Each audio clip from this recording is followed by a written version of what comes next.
warahmatullahi wabarakatuh. Perkenalkan, saya Melisa Dwi Putri dari Prodi Pendidikan Bahasa Indonesia. Di sini saya akan membacakan sebuah cerpen yang berjudul Sekejap Tak Terduga yang berujung tak disangka. Malam begitu sunyi, pikiran tak bisa diajak kompromi.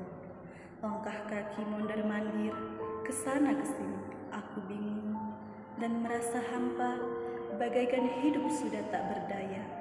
Hanya gadgetlah yang terus berada di genggaman, sekaligus teman yang selalu ada di saat kesepian.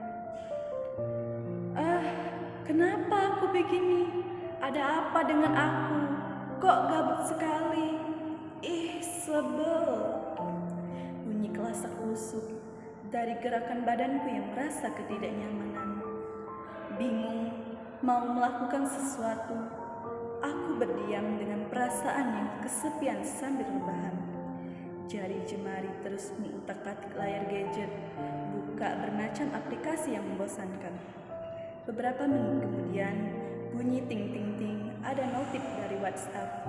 Aku buka dan aku baca isi chat tersebut. Hai Wulan, gimana kabarmu? Dah lama tak berjumpa. Aku pun kaget, ternyata itu chat dari temanku yang sudah lama tidak ada kabar.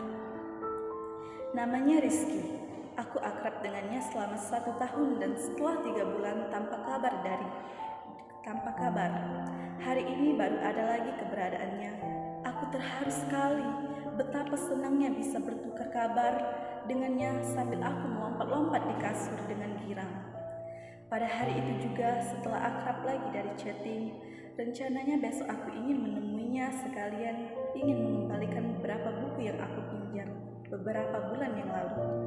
Tok tok tok, assalamualaikum Ki. Oh Ki, ujar aku sambil mengetuk pintu. Beberapa menit kemudian, Iki membuka pintu dan langsung kaget. Kok kamu kesini? Saut Iki dengan ekspresi yang kaget. Iya, hehehe, ini nih aku pun juga mau mengembalikan buku kamu, jawab aku yang sambil tersenyum-senyum. Aku dan Iki pun mengobrol santai setelah beberapa lama sudah tidak bertemu. Tanpa disadari, dari pagi sampai tengah hari tidak terasa setelah asik bercengkraman, aku pun pamit pulang. Lalalala, aku berjalan kaki menyusuri jalan pulang dengan hati yang berbunga-bunga, menyapa pohonan yang melambai-lambai dan melihat angin berlarian ke sana ke sini. Tidak terasa, waktu dihabisi dengan menikmati senja yang indah sampai aku tiba di rumah. Di tengah jalan aku melihat dan akhirnya mampir dulu di tempat keramaian. Ternyata lagi ada balap motor. Kok itu sepertinya Iki ya? Bener loh, kayaknya Iki. Ngapain dia pakai kostum gituan? Aku merasa terkejut dan akhirnya aku mau mengejar Iki sebelum dia memulai balapan. Iki, teriak aku memanggil Iki.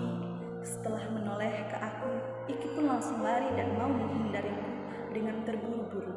Kemudian aku pun berlari terus mengejar Iki sampai bisa menemuinya. Iki, tolong berhenti dong, aku mau bicara, tegas aku ke Iki. Tak lama kemudian, Iki pun berhenti dan mau bicara sebentar denganku. Ngapain sih Ki kamu ikut-ikut balapan? Bahaya loh, ujar aku. Aduh Lan, ngapain sih kamu kesini dan aku ikut ini? Ya, karena emang hobiku, jawab Iki. Ki, kamu harus tahu kalau balapan itu risikonya besar, membahayakan keselamatan kamu sendiri loh. Please jangan balapan ya, tegas aku kembali dengan bersih keras melarang. Kemudian terjadilah pertengkaran aku dan Iki. Iki tidak mau mendengarkan ucapanku dan masih tetap mau melanjutkan balapan tersebut, dan aku pun pergi dengan keadaan marah dan kesal. Beberapa hari dan demi kejadian itu, aku tidak berkomunikasi lagi dan saling kesal satu sama lain. Ketika aku memainkan gadget, tiba-tiba aku mendapat notifikasi dari malam hari sekitar pukul 9. Pesannya, aku lagi sakit lambungku, terluka akibat dapat balapan kemarin. Dan aku besok pagi mau operasi di luar kota, Lan. Isi chat Iki. Aku pun kaget dan membalas pesan tersebut. Hah? Serius? Kamu sih enggak mau mendengar ucapanku sehingga membahayakan badan kamu sendiri kan? Kemudian ada balasan dari Iki. Iya, maaf, aku menyesal enggak ikut ucapanmu. Tolong doakan aku semoga operasinya lancar. Dan aku nggak bisa chat kamu dulu pagi besok. Dan bisa chat lagi agak sore ya. Iya, aku mau. Akan mendoakan agar operasinya lancar dan bisa membaik buat kamu, Ki. Jawab aku dengan rasa khawatir. Waktu telah berjalan dengan cepat dan sore pun telah dilewati. Kini belum ada kabar dari Iki. Sudah banyak pesan yang aku kirim dan belum ada balasan darinya. Begitupun hari selanjutnya, tetap aku kirim pesan yang isinya, Iki, gimana operasinya? Lancar? Kamu baik-baik saja kan? Bagaimana keadaanmu? Setiap hari ku kirim chat mencari kabarnya, tapi sayang sekali tidak ada juga balasan dari Iki. Seminggu sudah berlalu, ternyata tiba-tiba ada notif balasan dari Iki. Setelah melihat isi chatannya, aku pun kaget, tidak percaya dan langsung nangis. Ketika menjelang sore, ternyata isi chatannya, maaf, operasinya gagal dan ini kakaknya. Aku pun langsung lemes dan membalas chat tersebut. Astagfirullah kak, jadi gimana kondisinya? Dan langsung dibalas kakaknya, iya dah, nggak ada orangnya. Aku pun terdiam dan rasanya tidak berdaya. Ternyata selama seminggu menunggu kabar tanpa disadari, kondisi Iki tersebut memang tidak baik-baik, sehingga aku membalas chat kakaknya sambil nangis. Beneran kak? Jawab kakaknya, iya, udah ke-7 harinya. Kemudian aku pun turut berduka dan memberi semangat ke kakaknya biar diberikan ketabahan. Di situ juga aku merasa sedih, kehilangan teman. Rasanya air mata sudah jatuh mau seember. Tiba-tiba kakak Iki bilang, kok gitu dek? Adik aku belum meninggal seutuhnya loh, dan sekarang masih koma sudah 7 hari belum bangun-bangun. Aku pun kaget dan ternyata salah duga. Beneran kak? Jadi adiknya belum pergi? Alhamdulillah. Setelah mendengar kabar itu, aku pun sedikit lega dan terus berdoa supaya Iki cepat sadar. Dan kakaknya bilang, kata dokter kemungkinan kecil bisa bangun lagi. Soalnya susah buat diceritain dan meminta doanya aja. Walaupun telah lama dapat kabar yang baik, tapi aku tetap merasa sedih karena masih terpikir dan keadaan Iki yang masih tidak sadar. Di tengah malam, aku merasa sedih dan butuh teman curhat tentang ini.